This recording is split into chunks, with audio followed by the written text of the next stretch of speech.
Hi, my name's Tim. My wife and I are foster parents. And I wanted to tell you a quick story about what it's like to be a foster parent. This is our daughter, Linda. She was 3 years old when she came to us, and we've since adopted her and her sister. When she first came to us, she had the hardest time going to bed. At night, she would just get filled with anxiety and fear, and that would usually manifest in her just acting crazy. She just would do anything to not be in bed.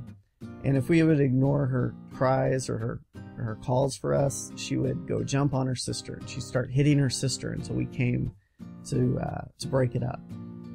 And we researched how people were, helping 3-year-olds go to bed at night. And we found what we call the super nanny method.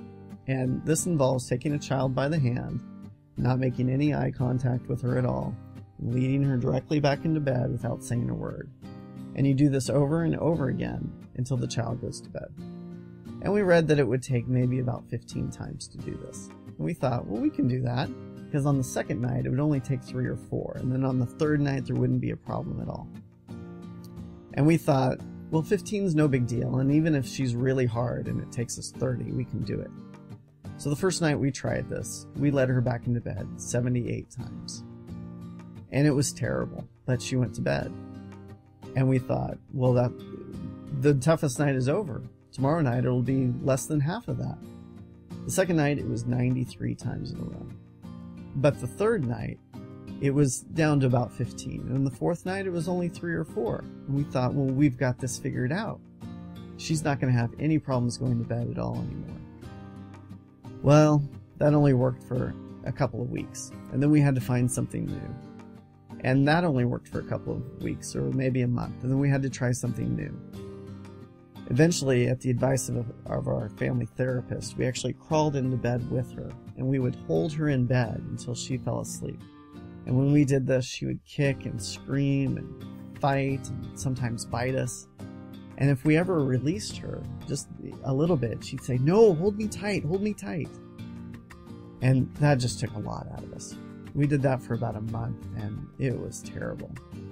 So we moved on to something new. And this went on month after month for about 18 months. And then something strange started to happen.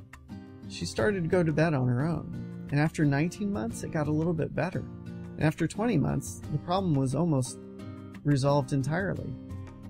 And we realized later that there was one thing that we had never tried with her until after 18 months. And that was having her go to bed in the same place every night for 18 months. Never in her life had she had a mommy and a daddy say to her night after night, "Good night, I love you, I'll see you tomorrow." She'd never had that kind of consistency in her life. And it was only after 18, 19, 20 months of that her bedtime issues were finally resolved. Foster parenting has been one of the toughest things in our lives, but it's also been one of the most rewarding, because it's just about helping hurt kids find love and be reconciled to a family. If you've ever thought about foster parenting, we challenge you to take the next step today.